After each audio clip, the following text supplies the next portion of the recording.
Hello and welcome to Organic Cardboard. My name is Owen Kniep, and today I think I am finally ready to give my full review of Monster Hunter World. So I got this game a few weeks ago now, I'm trying to think. But I've gotten to play through a handful of games now, probably about 5 or so games. And I feel like I've got a pretty good feel of what's going on in Monster Hunter World. So this is created by Steamforged Games. People are so they're a little bit controversial as far as their game productions go. They've kind of become known for taking video games and turning them into board games. And they've got a little bit of a system going now where I think they're kind of trying to crank out games, which can sometimes mean that a game is not as developed as it could be. Doesn't quite have the full potential that it could have had. But we'll get to that.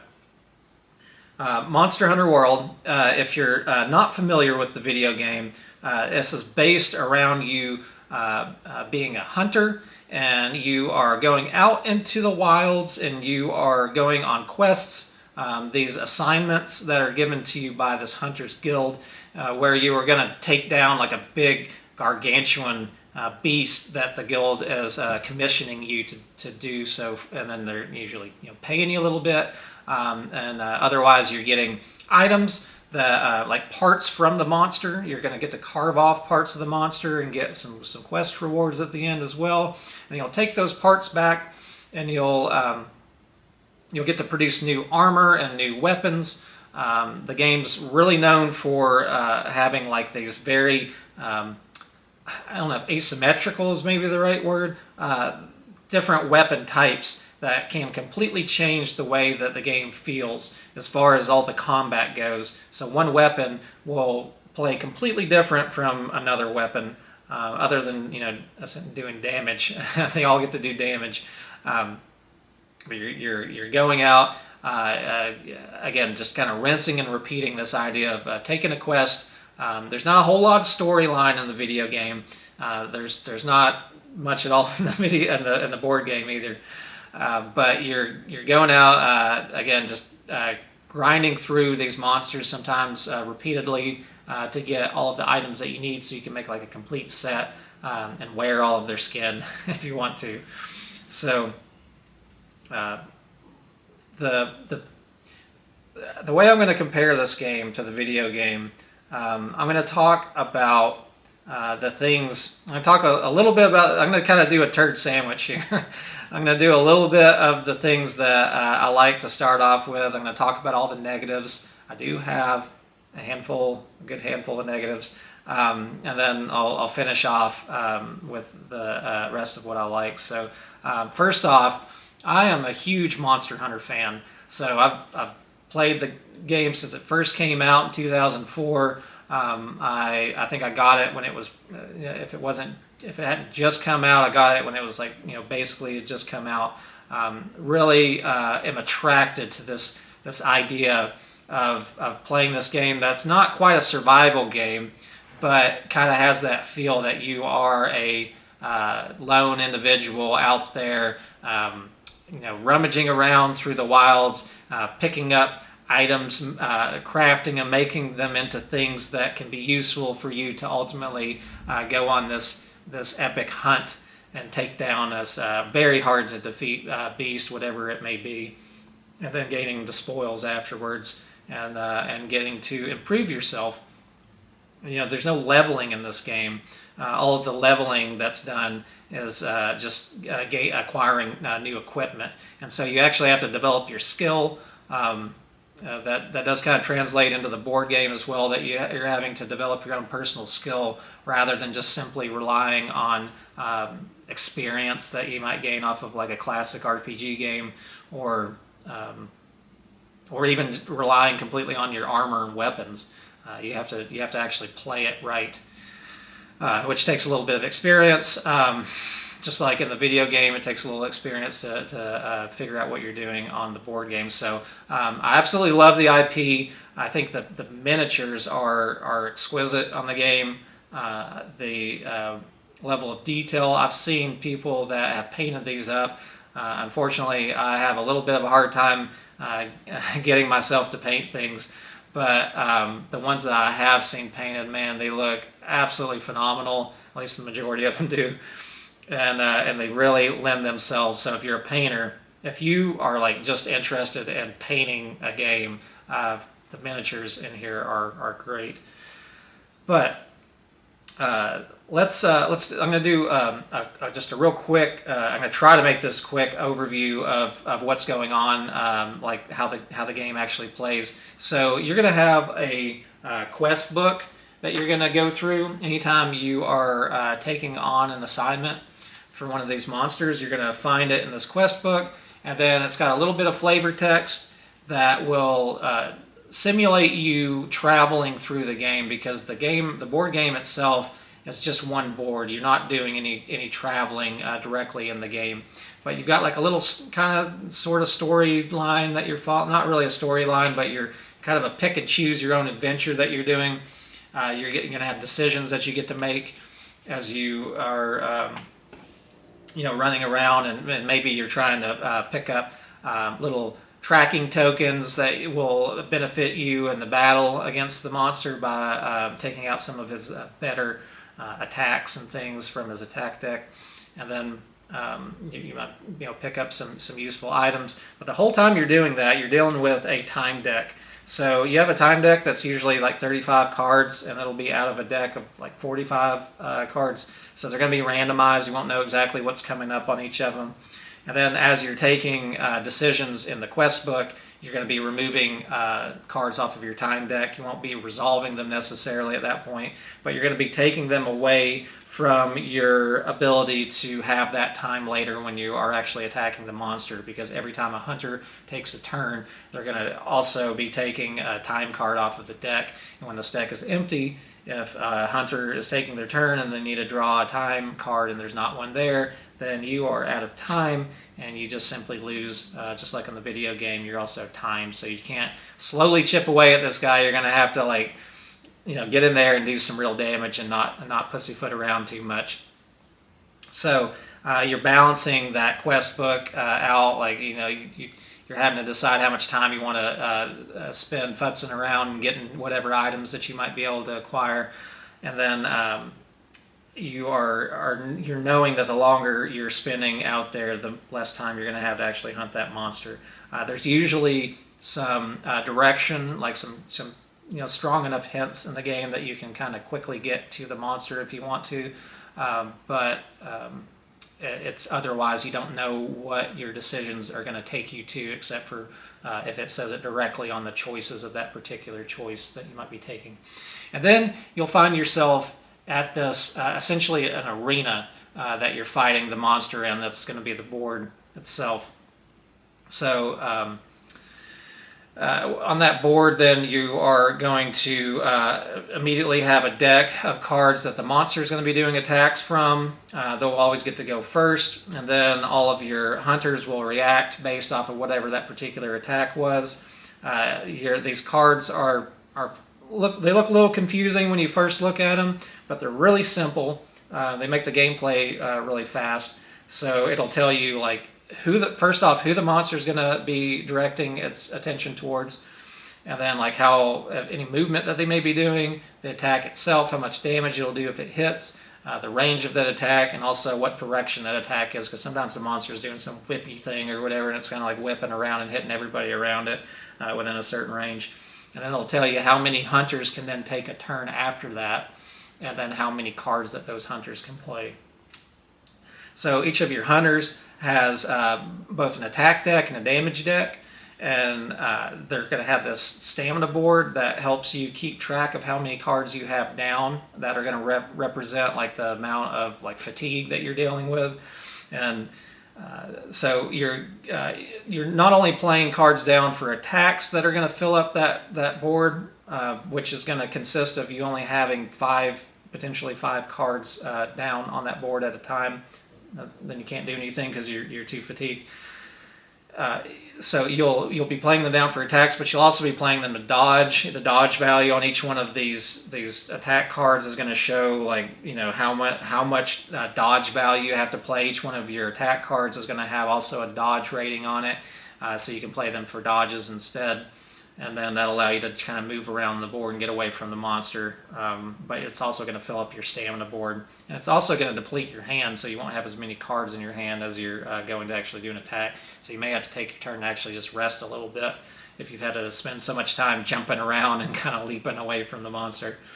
And then when you're doing an actual attack on them, you will get to... you'll see on each one of your attack cards, it'll tell you a certain number of damage cards that you'll draw. So you'll have a damage deck, and these damage decks are going to be constructed based off of whatever weapon you have. It'll tell you a certain number of numbers that you'll have. So these cards will be like a 1 damage or a 2 damage up to like 5 damage, I think is the strongest a single damage card will get to. But like this hunter's bow weapon that the bow hunter is using here has only got 1s and 2s in it, whereas the sword and shield character here has 1s, 2s, 3s, and a single 4 card in it on this particular weapon that they're using. And so then, as this thing's going to be shuffled up, say you play a card that might have, it says that you get to draw 2 cards from your damage deck for it. You'll draw those 2 cards, you'll compare them to whatever section of the monster that you're able to target or that you're directly targeting, choosing to target. And they'll have a shield value, so it'll take that damage down a little bit. But you'll always do at least 1 damage to the monster on each one of your attacks. And then you're just trying to chip them away. The monster health values are fairly high for the amount of damage that you can do. Like this Anjanath on its assigned quest, which is like the first quest that you would do against them, has 65 health, and it will certainly deplete your time deck quite a bit to get to that. This time deck has also got things that get resolved on it that may do things like take time off of your deck. So last game I played, I had 1 card that took 4 cards off my time deck. It was simulating the monster running away, which would happen in the video game. But they can't run anywhere on the actual board, so they just stay put and you lose time because it's simulating you taking off and getting to them and losing the time to do so. I had another card that caused me to lose 6 time off of my time deck on a deck that's only 35 before the quest goes. That almost made me lose. On this last game, I literally got down to the very last turn to defeat the monster, which I like. I like that it's not it's never definite that you're going to defeat the monster, and it's certainly a bit of a struggle. But essentially, you're playing that stuff down. Each time your hunter goes, you're taking that time card off. They're always going to resolve a certain sequence of things that are common to every time card. So you're always going to get to remove 1 card off of your stamina track, which is limiting because like you'll very quickly fill up your stamina track here, and then you're getting to take 1 card off for each turn, and then that means you only got room for one play on that next turn if you were full to begin with. You might have certain cards in your deck, depending on what weapon type you're using, that might allow you to take extra like cards off of your stamina board. Like a bow hunter uses these feint cards that lets them take a couple discard, or to take a couple cards off of the stamina track and discard them into the discard pile. The sword and shield character does not have those, so they're just at the whims of preparation, getting away from the monster, getting ready to do a big attack, and then running into attack. But yeah, you're rinsing and repeating that. You can bust certain parts on the monster. Each one of these monsters has like a little physiology card that will show you like all the different things that you can do or can damage, and then the effects that happen once they are damaged. However, it never takes away those shield values, so they're always going to have that defense still. But if you can successfully break certain parts, they might make the monster both easier to defeat during the hunt, but it'll also give you extra rewards at the end. So you're always getting to like carve things off of the monster at the end. So you'll like roll these dice, and you'll have this little table that'll show you the things that you can get for your dice rolls to kind of simulate somewhat of an RNG kind of thing that's going on in the game. And then if you have busted parts too, then you get to acquire additional items from the busted parts. But yeah, you're just rinsing and repeating this. This whole sequence of taking the monster's action and then seeing how many hunters can go.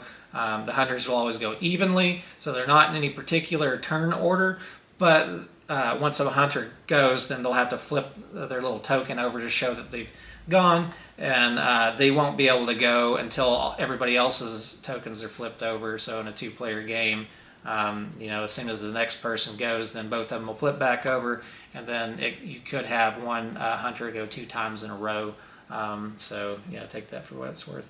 But that's essentially what's happening in the game. There's some elements on the board that you can, some light elements that you can interact with. There's some water. There's bushes. There's ledges that you can jump off of. But they're really simple. The water will just affect your damage, kind of rust your weapon a little bit, so it'll take a damage card off your damage deck. The bush helps you hide a little bit, so when the monster's targeting particular hunters, they're going to either go for who's furthest away from them or who's closest, and a lot of the times those hunters will be in equal distance from the monster, and so you'll kind of randomly select these threat level tokens for each of the hunters. That's also their turn tokens, and that'll break ties. So whoever has the higher value, the monster will go towards. So like the bushes, if they get in the bushes, it'll take their threat level down. So if you're really needing them to target the other hunter, but you're both in the same distance away, you might hop into a bush to hide. And then the ledges just allow you to have 1 extra point of movement. There's nothing very complicated with that. So I think that's basically how the game is going to play. You can die 3 times. If you die the 3rd time, you lose. If you run out the time deck, you lose. You might have some potions depending on how your quest was set up, or things that you might have done during the actual quest book. But you can only have up to 3 potions at a time. Now, the game did not come with these. These are 3D printed little tokens that I had to add into the game. We'll start, I guess from there, we'll start kind of getting into some negatives that the game has in it. So, I think Steamforged kind of rushes their games, at least from the little bit of knowledge. This is the only Steamforged game that I have. I'll go ahead and say that, but I have read up a little bit about them. I was really interested in Horizon Zero Dawn at one point. But from the gameplay that I read over it, and the expense of the game and everything, because it also has large miniatures and things in that cost a lot to produce, the gameplay wasn't quite there. I feel like they're taking these IPs and they're trying to push out these games really quick, and it's kind of to the detriment of what the actual gameplay of that game is. And more about just like putting the skin on it. So I'm sure that it's not like an easy task to develop these games. I know there's a lot that goes into making a board game. I know from all of the other board game designers out there that they really pour their heart and soul into these games. I'm sure Mr. Perkins and everybody else at Steamforged does what they can do with the time that they have, but I feel like they are one of those companies that's got a like a time frame that they have to get these games in, because it seems to translate itself onto the way that the games are actually produced, as far as the actual again the mechanics and whatnot go in the game. So Monster Hunter World the board game anyways, is a pretty simple game for the most part. I would put it still, it's probably still in that medium range, just because there's a lot of little elements and stuff that you have to look at first. But it's a pretty simple game to play. So I'd probably put it on a little bit of the lighter side of medium once you actually get into the gameplay.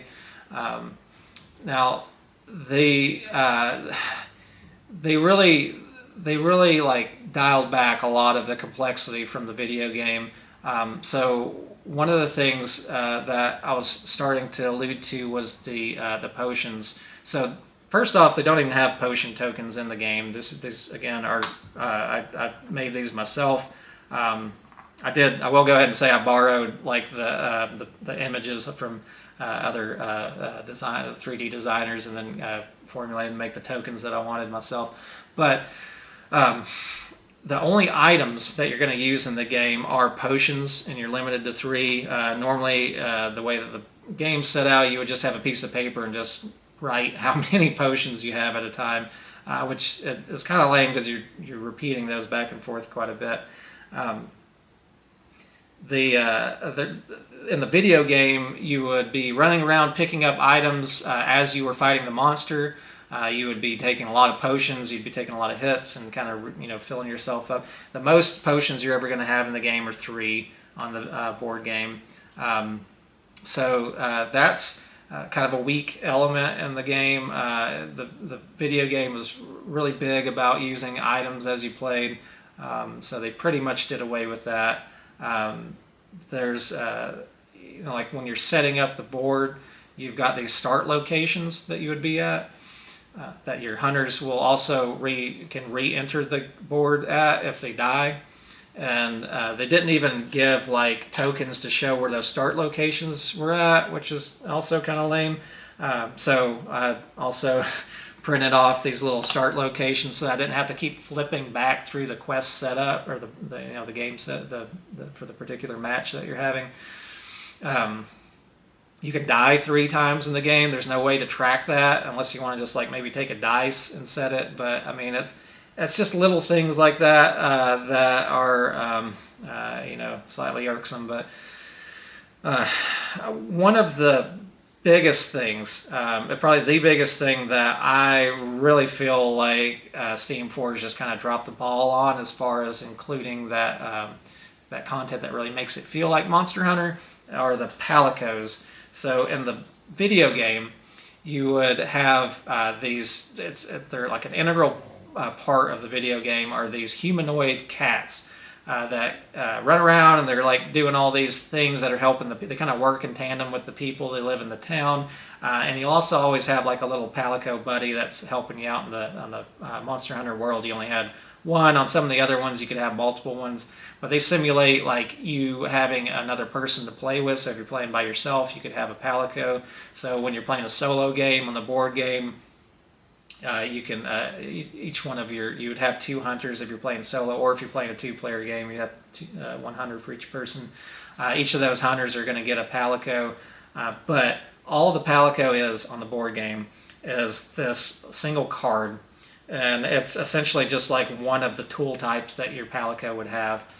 When you're setting up a campaign too, you're only going to have one like tool, essentially one palico tool to use for the entirety of your campaign. At least from the way the rules are written, you could like house rule that or whatever if you wanted to make it so that you could swap those out. But that's in the video game. You should be able to have a little palico character with you, and it's odd because they actually even made palico miniatures for the Kickstarter version of the game, but all they are miniature. They're not even really supposed to be used in the game. They could be used as a token, because some of these palico cards will refer to using the palico token to mark certain things, whether it's on a hunter or on the monster itself.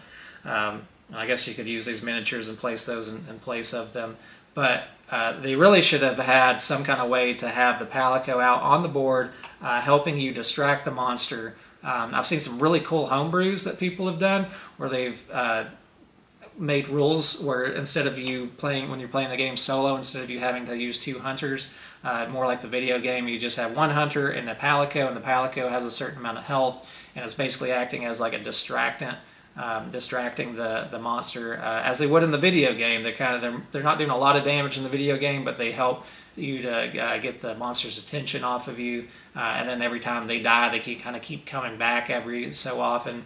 But they really just skipped out on that. It really feels like they just took the Palicos and just tossed them in last minute. Just to say, hey, there's Palicos in the game, and then you go and you open the game up, and you're like, oh, this is lame. There's just like the Palicos are essentially one item that can be used once during the whole quest, during the whole fight. So that's one of my biggest complaints about the game. Other than that, they just made a lot of the battle itself, the movement of the battle.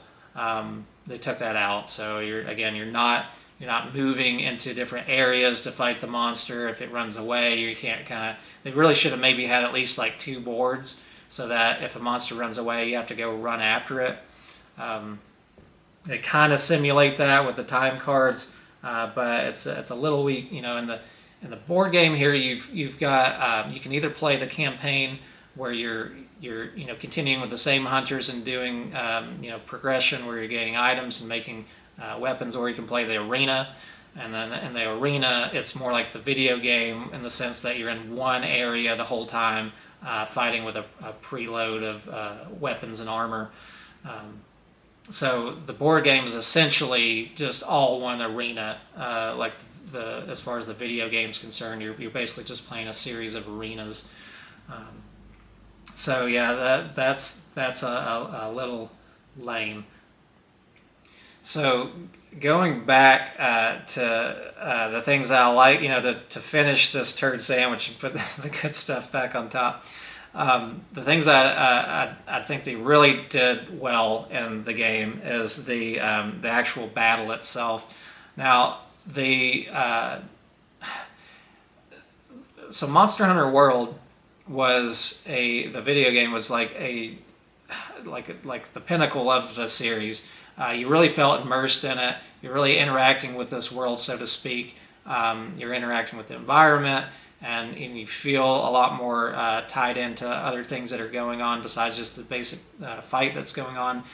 So what they're doing is kind of like maybe like Monster Hunter 4 or even Monster Hunter Rise a little bit, where it's really focused on you just getting straight to the fight. Now the fight itself, though, is very satisfying.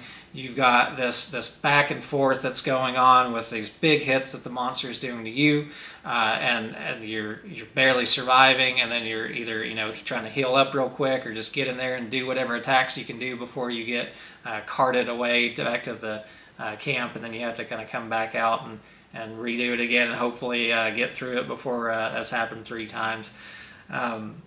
I really enjoyed that fight.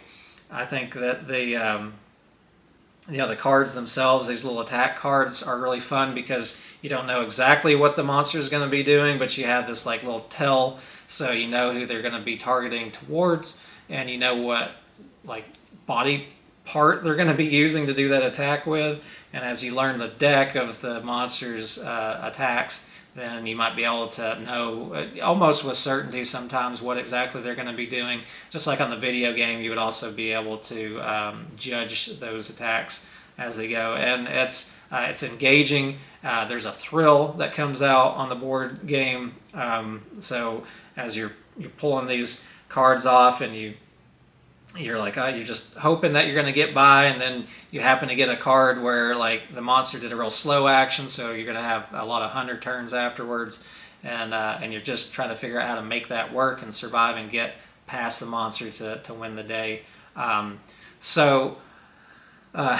That's the big thing with the game, though. I mean, it's pretty much like if you're coming from Monster Hunter World, the video game, and you're looking at this game and whether you think that you're going to want to play it, the only thing that you should really be focused on are the fact that you've got all the 14 weapon types represented in the game. If you buy the whole series, you don't get them all in the base. You only get 4 in each core set, and then you have to buy the Hunter's Arsenal set to complete that.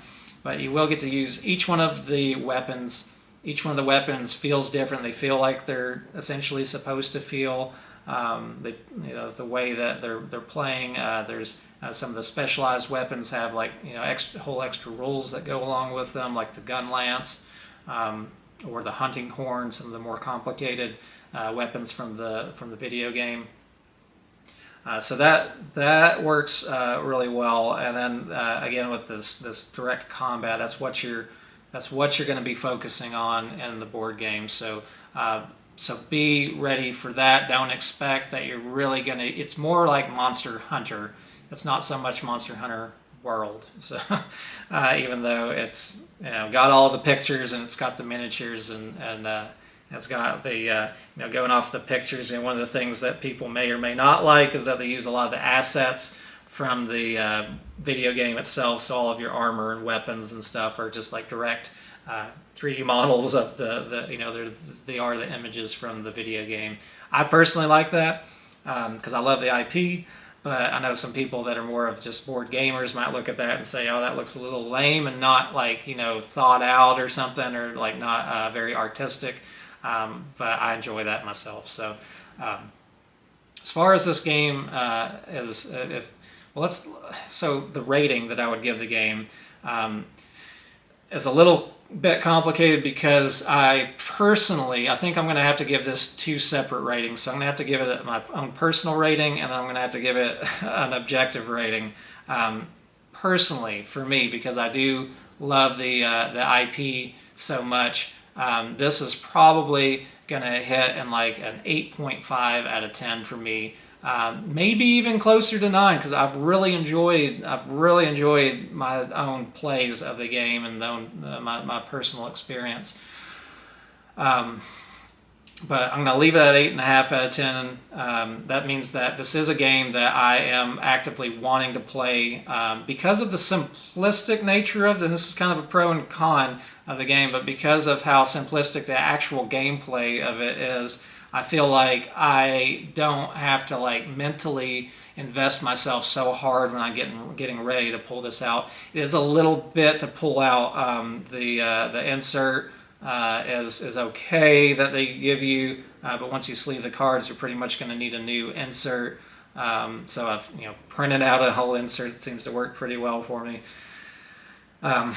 So I can get like the tokens and stuff like that out without too much difficulty. But like especially if you're just going to bring this over to play with somebody and you're going to play like an arena quest, you have to set up all of the armor and the weapons have their own damage decks, so you got to pull those out.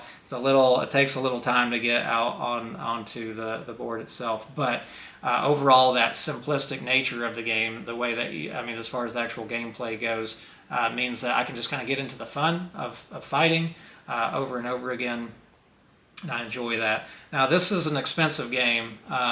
If you're really going to get the Monster Hunter experience, I don't think you necessarily need the big epic elder dragons and stuff to fight you. But you do pretty much want to have the weapons, I think. And so you could start with the base set, but pretty quickly you're going to want at least the other core set of the Wildspire Waste that has 4 more of the weapon types, and then that Hunter's Arsenal that has the remaining 6 different weapon types to complete the set.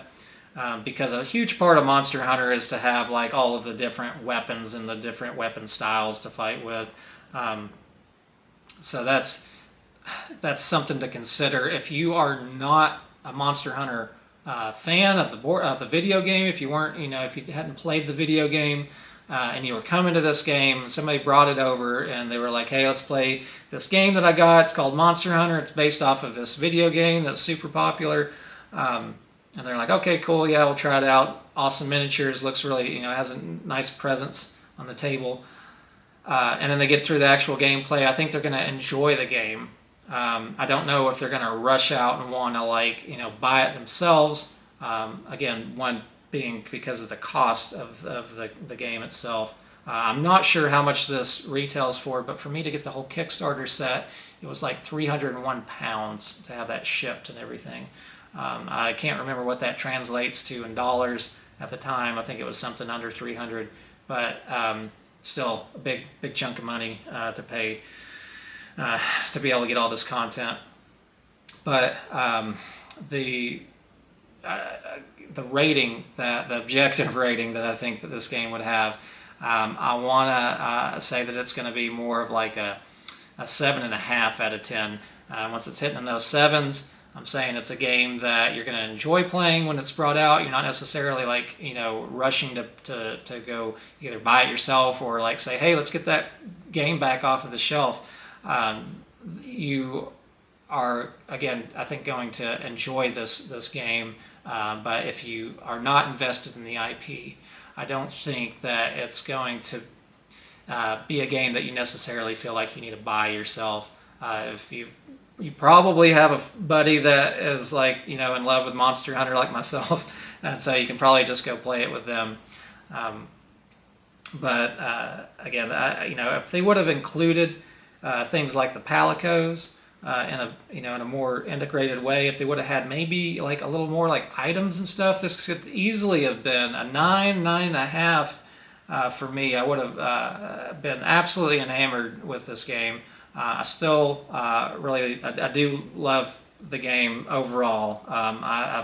There's certainly some bad tastes in my mouth from the things that they left out that I feel like they could have included if they weren't going on some kind of like time schedule of cranking out another game and getting it sold and just trying to kind of keep that money going. I'm sure the designers may disagree with me on that and the passion for the game, but if coming from a true fan of the series, I think if there was another smaller board game developer would have probably spent a little more time on integrating the rest of the components into the game.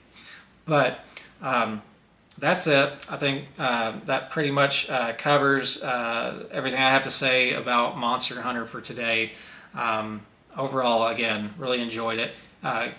Play it with a friend before you get it, unless you know that you love the video game. Just be aware, if you do love the video game, what's going to be missing from this before you invest that money into it. So I think that's about all I have to say for today. As always, I'm just so appreciative, and I thank you guys so much for stopping by. If you enjoy this kind of content, a couple of those free clicks on the screen can really help support out channels like mine. But at any length, I'm always just so grateful that you guys stop by to listen to me ramble on about board games. So at any length, I hope you guys are having a great rest of your day. I hope you are enjoying the games that you have. I hope you are enjoying Monster Hunter if you do have it. And if you don't have it, I hope this helps you decide if it's right for you. So thank you again so much. I hope you guys have a great rest of your day. Take care. Bye-bye.